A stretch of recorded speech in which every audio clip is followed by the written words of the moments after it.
हमारे साथ जो है प्रख्यात कथावाचक प्रेमाचार्य पीताम्बर जी महाराज हैं। तो आज हम लोग पीताम्बर जी महाराज से कुछ धर्म के बारे में चर्चा करेंगे, कुछ नैतिक शिक्षा पर भी बात करेंगे।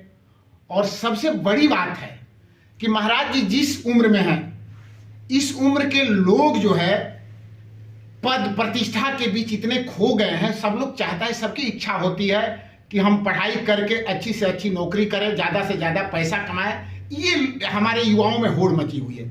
लेकिन महाराज जी ने संपूर्णानंद विश्वविद्यालय से पीएचडी अभी कर रहे हैं, यानी इसका मतलब आचार्य करके पीएचडी कर रहे हैं। इसके बावजूद भी इन्होंने अध्यात्म यानी धर्म को अपनाया। आज जो है जगह जगह जाकर धर्म की ध्वजा पताका फहरा रहे हैं। लोगों के बीच नैतिक शिक्षा, आध्यात्मिक शिक्षा, धार्मिक शिक्षा लोगों को दे रहे हैं। तो हम जानेंगे सबसे पहले महाराज जी से कि आपने जो है ये सब छोड़कर, यानी भौतिकवादी दुनिया को छोड़कर आपने अध्यात्म को क्यों अपनाया? सबसे पहले तो मैं सबको प्रणाम करते हैं, सादर जय श्रीमन नारायण। आपने जो प्रश्न किया बहुत सुंदर, अद्भुत है। मैं इस पर भागवत जी के माध्यम से प्रायः इस पर विशेष रूपेण चर्चा किया करते हैं हम। देखिए, जो अर्थकरी विद्या है, यूँ कहें तो मैकाले सिलेबस, मैकाले शिक्षा पद्धति है, इसको हम पढ़ करके जॉब आदि नौकरी आदि करके और अर्थ संग्रह करके, अर्थ व्यवस्थित करके हम शरीर का उत्थान कर सकते हैं, इस पंचभौतिक देह का उन्नयन कर सकते हैं, पर स्वयं का उन्नयन नहीं संभव है। मेरा उत्थान नहीं हो सकता है, मेरा उन्नयन नहीं हो सकता। मैं कौन हूँ? तो बस यही बात, यही से ब्रह्म विद्या, अध्यात्म विद्या का प्रादुर्भाव होता है। मैं शरीर नहीं, मैं आत्मा हूँ। मैं उस परमात्मा का अंश हूँ, उस परमात्मा का अभिन्न हृदय सखा हूँ, जिसका उत्थान मैकाले शिक्षा पद्धति से संभव नहीं है, जिसका उत्थान एकमात्र अध्यात्म विद्या से संभव है, जिस लाइन में मैं ओतप्रोत हूँ। इस अध्यात्म विद्या में यूँ कहें तो जो युवा नौकरी के पीछे भग रहे हैं, मैं कहता हूँ एक बार आप अध्यात्म के शरण लें। इसमें सब कुछ है, सब कुछ है। अध्यात्म में जब जीव का तादात्म्य होता है, तब उसके बाद जो उसको सुकून, आनंद, यूँ कहें परमानंद, ब्रह्मानंद, प्रेमानंद की जो अनुभूति होती है, उसको शब्द से कहा नहीं जा सकता है, कान से सुना नहीं जा सकता है, बस उसे अनुभव किया जा सकता है। हृदय की उस गहराइयों से उसका स्पर्श किया जा सकता है। अध्यात्म में परमानंद है। अर्थकरी विद्या में, मैकाले शिक्षा पद्धति में, अर्थव्यवस्था में केवल हम सुख पा सकते हैं, और जहाँ सुख है वहाँ दुख है, जहाँ दुख है वहाँ सुख है। आनंद वहाँ नहीं है। आनंद तो केवल भागवतकार कहते हैं, सच्चिदानंद रूपाय विश्वोत्पत्त्यादि हेतवे तापत्रय विनाशाय श्री कृष्णाय नमः। आनंद तो केवल परमात्मा के पास है। क्यों? परमात्मा भगवान आनंद स्वरूप है। वशिष्ठ बाबा भी भगवान राम का नामकरण संस्कार करते वक्त कहते हैं, जो आनंद सिंध सुख राशि सी करते त्रैलोक सुपासी, सो सुख धाम राम सनाम अखिल लोक दायक विश्रामा। तो आनंद के सिंधु हैं कौन? परमात्मा भगवान। उस सिंधु के सी करते त्रैलोक, उस सिंधु के, आनंद सिंधु के एक बूंद के सीकर यानी 100वां भाग, एक बूंद जल को जैसे हम अवनी पर छिड़क देते हैं, उससे जो 100 टुकड़ा होता है, उसका जो 100वां भाग है, उसको सीकर कहते हैं। उस सीकर मात्र से इस त्रैलोक्य का जो है आनंद या सुख का व्यक्ति अनुभव करता है। तो हमें परमानंद, उस आनंद सिंधु में गोता लगाना है, उस आनंद सिंधु को पाना है।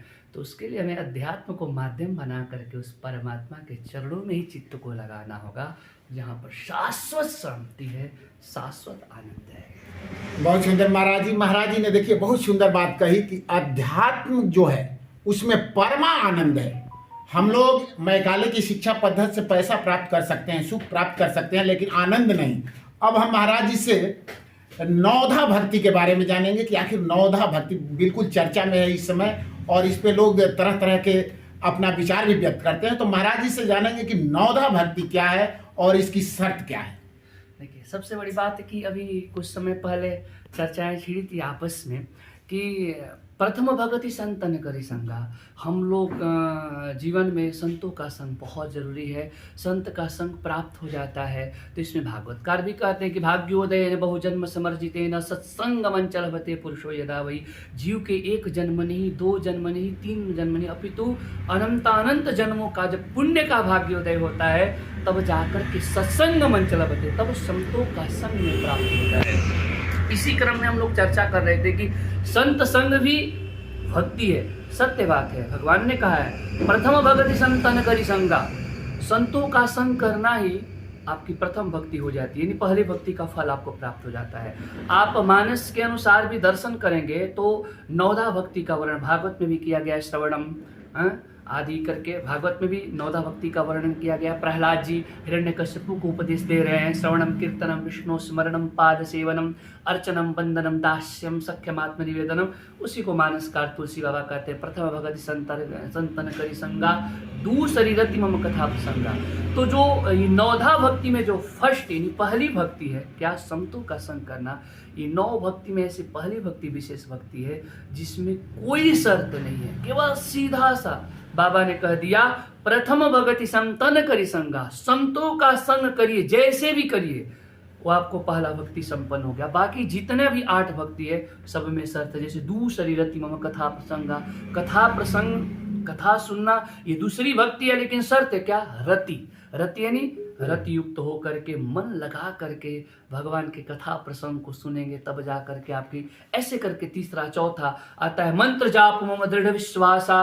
पंचम भगति सो वेद प्रकाशा, 5वां भक्ति है मंत्र जाप, मतलब भगवान मेरा मंत्र जाप कीजिए, ये आपको 5वां भक्ति हो जाएगा। लेकिन शर्त है क्या, दृढ़ विश्वासा। विश्वास नहीं, दृढ़ विश्वास के साथ होना चाहिए कि हम इस कार्य के लिए इस मंत्र का जप कर पूर्ण फल मिलेगा। ऐसा दृढ़ निश्चय, दृढ़ विश्वास के साथ करेंगे तब आपको फल प्राप्त होगा। ऐसे करके जितनी भी 8 भक्ति है सब में कोई ना कोई शर्त है, लेकिन धन्य है संतों का संग जिसमें कोई शर्त नहीं है, कोई निश्चय नहीं है, बस संग करना ही प्रथम भक्ति संपन्न हो जाएगा। बहुत बहुत धन्यवाद महाराज जी।